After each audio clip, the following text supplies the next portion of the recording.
বাইরে বৃষ্টি পড়ছে, পৌষ মাঘ মাসে ঠান্ডা পড়ে, নিজে স্নান করবি না, যা তাতে গিয়ে স্নানটা কর। তোর বললাম তো ঠান্ডা লাগছে, আমি স্নান করব না।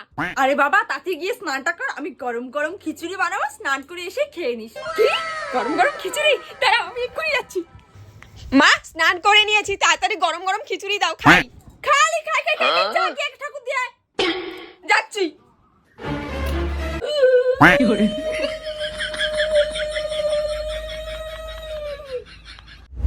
মা, হয়ে গেছে পুজো দেওয়া, এবার খিচুড়ি দাও, খাই। দাঁড়া আনছি।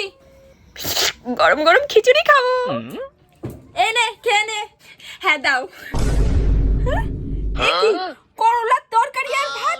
তুমি না বললে খিচুড়ি বানিয়েছো? বানিয়েছি বললে, বানাবো বলেছি। চুপচাপ খেয়ে নে, কাল বানাবো খিচুড়ি।